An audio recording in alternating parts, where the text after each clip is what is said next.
Hi all, welcome to Star Police Academy, number one police academy in Tamil Nadu, daily current affairs party news, RBT, PSC, SSC, RRB in banking. So, இன்றைய நடப்பு நிகழ்வுகளை பார்க்கலாம். So first இந்த scheme தான், அதாவது பால்வளத்துறைக்கு வந்து பார்த்திங்கன்னா நம்ம ஊக்கம் அளிச்சிருக்கோம் அப்படின்ற பற்றி சொல்லியிருக்காங்க. அதாவது கடந்த 10 வருஷத்தில் நம்ம வந்து எவ்வளோ ப்ரொடக்ஷன் பண்ணியிருக்கோம் அப்படின்னா 58% உற்பத்தியை வந்து நம்ம அதிகரிச்சிருக்கோம். ஸோ இந்த பால்வளத்துறையில் அப்படின்றது தான் இங்கே கொடுத்துருக்காங்க. அது மட்டும் இல்லாமல் 8 கோடி கால்நடை வளர்ப்பு குடும்பங்களின் நலன் உறுதி செய்யப்பட்டுள்ளது. ஸோ அவங்களுக்கு அஷூரன்ஸும் நம்ம வந்து கொடுத்துருக்கோம் அப்படின்றத சொல்லியிருக்காங்க. ஸோ இதனால அவங்களுக்கு வந்து ஒரு தொழில் வந்து கிடைச்சிருக்கிறதா சொல்லியிருக்காங்க. ஸோ நெக்ஸ்ட் இந்த நியூஸ்ல தமிழக சட்டப்பேரவை இன்று கூடுகிறது அப்படின்னு சொல்லியிருக்காங்க. ஸோ இன்னைக்கே நீங்க வந்து பார்த்துருப்பீங்க நியூஸ்ல, தேசிய கீதம் வந்து முழங்கலை அப்படின்னு சொல்லிட்டு ஆளுநர் வந்து வெளிநடப்பு பண்ணியிருக்காங்க.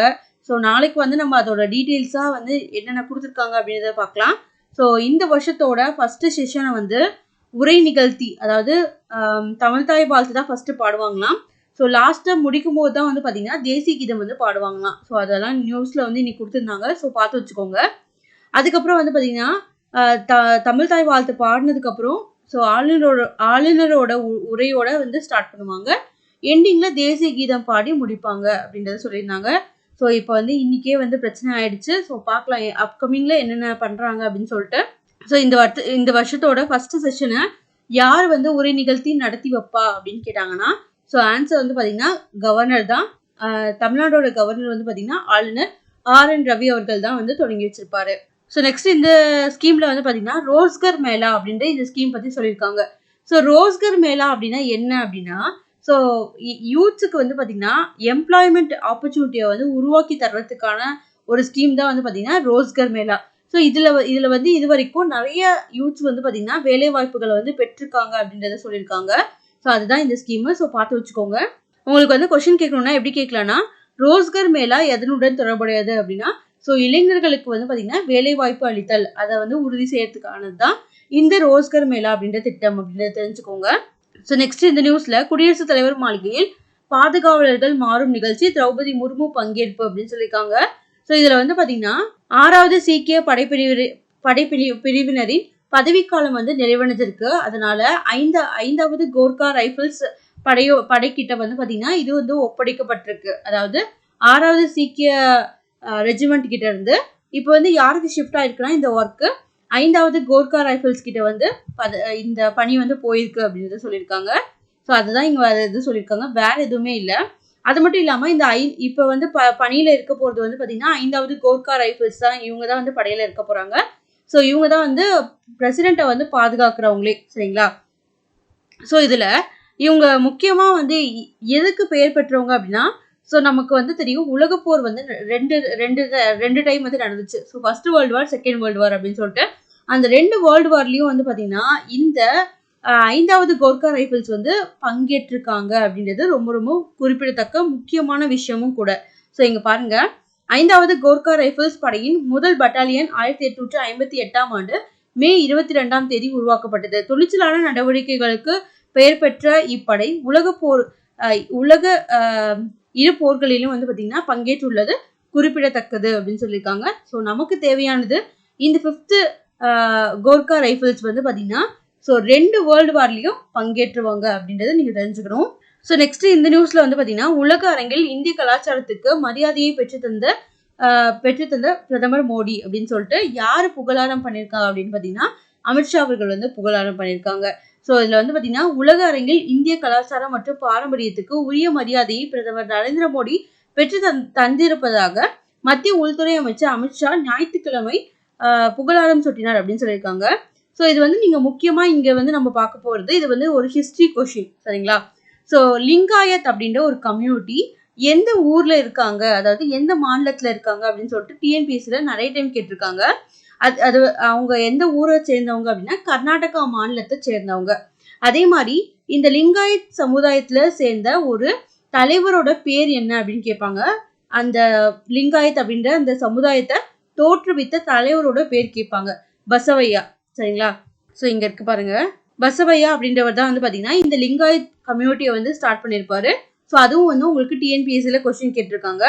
அது மட்டும் இல்லாம மைசூரு மாவட்டத்தின் நஞ்சன்கூடு தாலுகாவில் கபிலா ஆற்றங்கரையில தான் வந்து பாத்தீங்கன்னா இந்த கர்நாடகா மாநிலத்துல லிங்காயத் சமுதாயத்தோட கத்தூரு மடம் அப்படின்றது இருக்கு அப்படின்றதையும் தெரிஞ்சுக்கோங்க.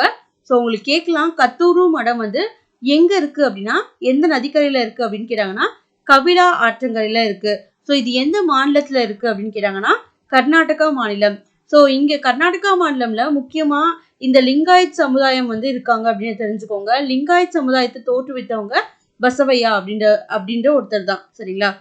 இங்க பாருங்க, பஸ்வேஸ்வரா இல்ல வந்து பசவையா அப்படின்னு சொல்லியிருப்பாங்க. ஸோ பார்த்து வச்சுக்கோங்க. இவர் வந்து எந்த நூற்றாண்டை சேர்ந்தவர் அப்படின்னா 12ஆம் நூற்றாண்டை சேர்ந்தவர் அப்படின்றதும் நீங்க தெரிஞ்சுக்கணும். சரிங்களா? ஸோ இங்க வந்து இவரை பத்தி தான் வந்து பேசியிருக்காங்க.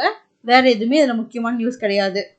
ஸோ இந்த நியூஸ்ல இந்திய கல்வி முறை காலத்தின் தேவை அப்படின்னு சொல்லிட்டு பிரதமர் நரேந்திர மோடி அவர்கள் வந்து பேசியிருக்காங்க.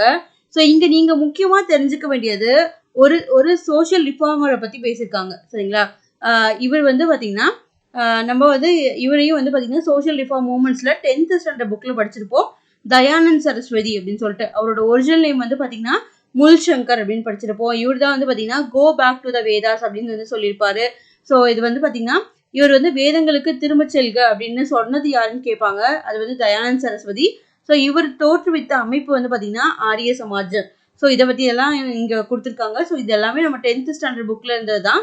ஸோ அதுல முக்கியமா இந்த ஆரிய சமாஜை ஃபாலோ பண்ண சில லீடர்ஸ் இருக்காங்களாம். ஸோ அவங்க யாருன்னா லாலா லஜபதி ராய், ராம் பிரசாத் பிஸ்மில், அதுக்கப்புறம் வந்து பாத்தீங்கன்னா சுவாமி ஸ்ரத்தானந்தா. ஸோ இவங்க எல்லாருமே வந்து பாத்தீங்கன்னா ஆரிய சமாஜை ஃபாலோ பண்ண முக்கியமான லீடர்ஸ் அப்படின்றத சொல்லியிருக்காங்க.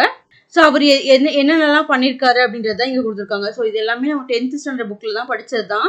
ஸோ நமக்கு முக்கியமா தெரிய வேண்டியது தயானந்த் சரஸ்வதி, அவரோட ஒரிஜினல் நேம் வந்து பாத்தீங்கன்னா முல்சங்கர். யாரு வந்து go back to the Vedas அப்படின்னு சொன்னதுன்னு கேட்டிருப்பாங்க. அது வந்து பாத்தீங்கன்னா தயானந்த் சரஸ்வதி அவர்கள் தான். அவர் தோற்றுவித்த அமைப்பு ஆரிய சமாஜம். அதுக்கப்புறம் வந்து பாத்தீங்கன்னா ஆரிய சமாஜ் ஸ்கூல்ஸை வந்து பாத்தீங்கன்னா தேசிய கல்விக் கொள்கையில 2020 வந்து பாத்தீங்கன்னா ஸ்டார்ட் பண்ணியிருப்பாங்க. ஸோ பிரதமர் மோடி அவர்கள். ஸோ இது வந்து நீங்க தெரிஞ்சுக்கணும். ஸோ இதுல வேற எதுவுமே முக்கியமான நியூஸ் இல்லை. அவர் வந்து என்னென்ன பண்ணியிருப்பாரு, என்னென்ன ரிஃபார்ம்ஸ் பண்ணியிருப்பாரு அப்படின்றத இங்க கொடுத்துருப்பாங்க. ஸோ நெக்ஸ்ட் இந்த நியூஸ்ல இலங்கையில் அமையவிருக்கும் 3வது வெளிநாட்டு ஐஐடி வளாகம் அப்படின்னு சொல்லியிருக்காங்க. இதுக்கு முன்னாடி டான்சானியா அப்படின்ற இந்த கண்ட்ரியில சென்னை ஐஐடியோட பிரான்ச் வந்து பாத்தீங்கன்னா அங்க வந்து ஸ்டார்ட் பண்ணியிருக்கிறதா சொல்லியிருந்தாங்க. அதுக்கப்புறம் வந்து பாத்தீங்கன்னா யுஏஇ, அதாவது ஐக்கிய அரபு எமிரேட்ஸ், அங்கேயும் வந்து பாத்தீங்கன்னா ஐஐடி வந்து ஒன்று வரப்போகுது அப்படின்றத சொல்லியிருக்காங்க. இப்போ 3rd கண்ட்ரியா வந்து பாத்தீங்கன்னா ஸ்ரீலங்காலவையும் வரப்போகுது அப்படின்றத சொல்லியிருக்காங்க.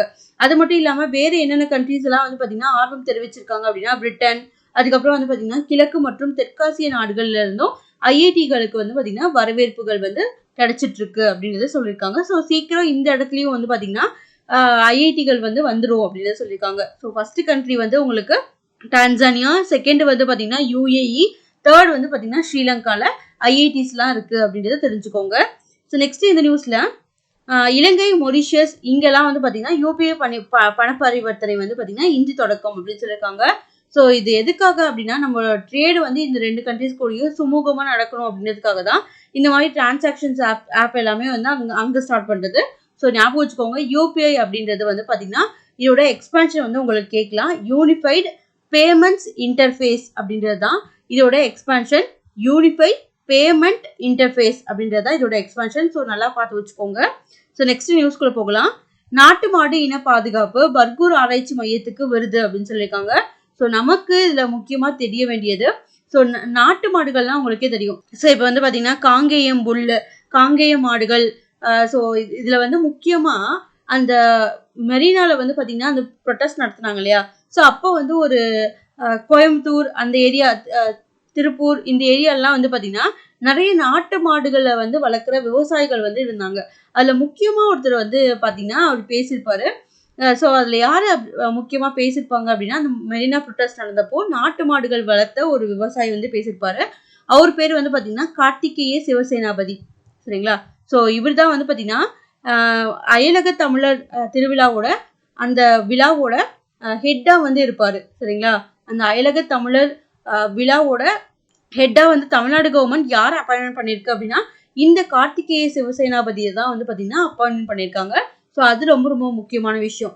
ஸோ இப்போ நாட்டு மாடுகள்னு நம்ம சொல்லிட்டோம் எது எது அப்படின்னு சொல்லிட்டு. ஸோ காங்கேயம் வந்து ஒரு பெஸ்ட் எக்ஸாம்பிள் அப்படின்றது நமக்கே தெரியும். ஸோ இந்த பர்கூர் அப்படின்ற இந்த பிளேஸ் வந்து எங்க இருக்கு அப்படின்றது தெரியணும்.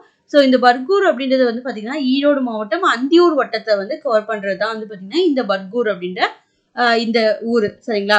ஸோ இங்க இருக்க ஆராய்ச்சி மையத்துக்கு வந்து பார்த்தீங்கன்னா விருது வந்து கிடைச்சிருக்கு. ஸோ இது வந்து நீங்க தெரிஞ்சுக்கணும். சரிங்களா? இது வந்து எந்த வருஷம் வந்து ஸ்டார்ட் பண்ணப்பட்டுச்சு அப்படின்னா 2015 தான் வந்து பார்த்தீங்கன்னா தமிழ்நாடு அரசு வந்து இதுக்கான தனி மையத்தை வந்து அமைச்சது அப்படின்றது தெரிஞ்சுக்கோங்க. ஸோ இது ரொம்ப ரொம்ப முக்கியமான நியூஸ். ஸோ இதை நம்ம பார்த்தோம். பர்கூர் அதை பற்றி பார்த்தோம். ஸோ பார்த்துக்கோங்க. பர்கூர் எங்கே இருக்குன்னு தான் உங்களுக்கு கொஸ்டின் கேட்பாங்க. ஈரோடு அந்தியூர் வட்டம். So next national news. So இப்போ தான் பார்த்தோம் ஐஐடி வந்து 3வது ஐஐடி வந்து இலங்கையில் வரப்போகுது அப்படின்னு சொல்லிட்டு. ஸோ நெக்ஸ்ட் ஸ்போர்ட்ஸ் நியூஸ் பார்க்கலாம்.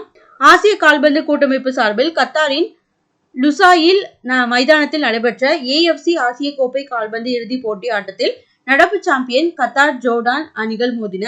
இதில் கத்தார் 3-1 என்ற கோல் கணக்கில் ஜோர்டானை வீழ்த்தி தொடர்ந்து 2வது முறையாக சாம்பியன் பட்டத்தை தட்டி சென்றது அப்படின்றத சொல்லியிருக்காங்க.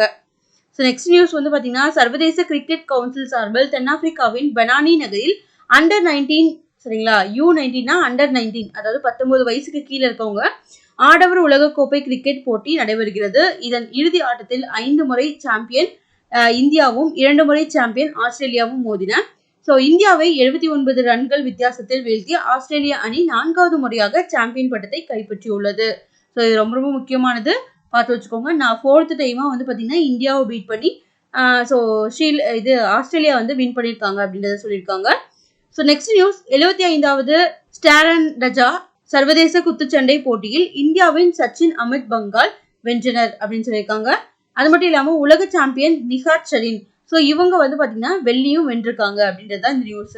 Next question and answer. So first question கூட போகலாம். மத்திய சுகாதாரம் மற்றும் குடும்ப நலத்துறை அமைச்சர்களால் தொடங்கப்பட்ட தாய் மற்றும் குழந்தை ஆரோக்கியம் குறித்த வாராந்திர அதாவது IVRS அப்படின்னு சொல்லுவாங்க ஊடாடும் குரல் மறு ஒலி அமைப்பு செய்திகளை வழங்கும் மொபைல் சுகாதார சேவையின் பெயர் என்ன அப்படின்னு கேட்டிருக்காங்க. ஆன்சர் வந்து பார்த்தீங்கன்னா கில்காரி. நெக்ஸ்ட் நியூஸ் அணுக்கள் மற்றும் பலன் பகிர்வு குறித்த நகோயா நெறிமுறையை எந்த ஆப்பிரிக்க நாடு சமீபத்தில் ஏற்றுக்கொண்டது அப்படின்னா ஆன்சர் வந்து பார்த்தீங்கன்னா கேமரூன் அப்படின்றது தான். நெக்ஸ்ட் நியூஸ் இன்டர்நேஷனல் எனர்ஜி ஏஜென்சியின் படி 2030ஆம் ஆண்டுக்குள் எந்த நாடு உலகளாவிய எண்ணெய் தேவை வளர்ச்சியின் முதன்மை ஆதாரமாக இருக்கும் என்று கணிக்கப்பட்டுள்ளது அப்படின்னா ஆன்சர் வந்து பார்த்தீங்கன்னா இந்தியா. ஸோ ரீசெண்டாக வந்து பார்த்தீங்கன்னா ஸோ இந்த இன்டர்நேஷனல் எனர்ஜி ஏஜென்சியோட ஒரு மீட்டிங் வந்து பார்த்தீங்கன்னா கோவாவில் வந்து நடந்திருக்கும். ஸோ அதை வச்சு தான் வந்து இங்கே சொல்லியிருப்பாங்க. ஸோ கோவாவில் பர்த் அப்படின்ற ஒரு நகரத்தில் தான் வந்து பார்த்தீங்கன்னா செகண்ட் கான்ஃபரன்ஸ் வந்து நடந்திருக்கும். ஸோ அதை வச்சு தான் வந்து இங்கே சொல்லியிருக்காங்க. நெக்ஸ்ட் நியூஸ் திருநங்கைகளுக்கு இலவச பேருந்து பயணம் எந்த நகரத்தில் அறிவிக்கப்பட்டது? ஸோ ஆன்சர் வந்து பார்த்தீங்கன்னா டெல்லி. ஸோ நம்மளோட தமிழ்நாட்டில் இந்த இலவச பேருந்து பயணம் என்ன பேரில் வந்து வழங்கிட்டு இருக்கு அப்படின்னா விடியல் பயணம். சரிங்களா? விடியல் பயணம். ஸோ இது வந்து உங்களுக்கு கேட்கலாம். ஸோ விடியல் பயணம் அப்படின்றது எந்த ஸ்கீமோடு தொடர்புடையது அப்படின்னா ஸோ ஃப்ரீ பஸ் டிக்கெட் அதுக்காக தான். சரிங்களா? ஸோ நெக்ஸ்ட் நியூஸ் தேர்வு தொடர்பான மன அழுத்தத்தை நிர்வகிப்பதில் மாணவர்களுக்கு உதவுவதை நோக்கமாக கொண்ட தேசிய அளவிலான திட்டத்தை தொடங்க குழந்தை தொழில் உரிமைகள் பாதுகாப்புக்கான தேசிய ஆணையத்துடன் எந்த அமைப்பு ஒத்துழைத்துள்ளது அப்படின்னா ஆன்சர் வந்து பார்த்தீங்கன்னா மெட்டா.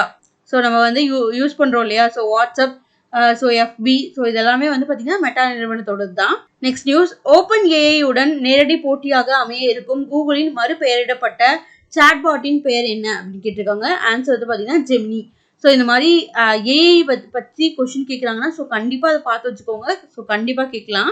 நெக்ஸ்ட் நியூஸ் இந்தியாவின் முதல் உள்நாட்டு 155 மில்லிமீட்டர் ஸ்மார்ட் வெடிமருந்துகளை எந்த நிறுவனத்தால் உருவாக்கப்படும் அப்படின்னு கேட்டிருக்காங்க. ஆன்சர் வந்து பார்த்தீங்கன்னா IIT மெட்ராஸ். ஸோ முதல் நாளே இந்த நியூஸ்க்கு இம்பார்ட்டன்ஸ் கொடுக்கணும். ஸோ பார்த்து வச்சுக்கோங்க IIT மெட்ராஸ்.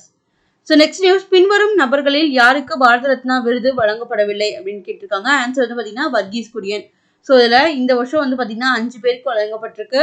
அதில் PV நரசிம்மராவ், MS சுவாமிநாதன், சௌத்ரி சரண் சிங், அது மட்டும் இல்லாமல் கற்பூரி தாக்கூர், அதுக்கப்புறம் வந்து பார்த்தீங்கன்னா LK அத்வானி. ஸோ இவருக்கும் வந்து வழங்கப்பட்டிருக்கு. எய்ம்ஸ் மற்றும் சீடாக்கால் உருவாக்கப்பட்ட செயற்கை நுண்ணறிவு தளம் ஆன்காலஜினா வந்து பார்த்தீங்கன்னா ஸ்டடி ஆஃப் கேன்சர் தான்.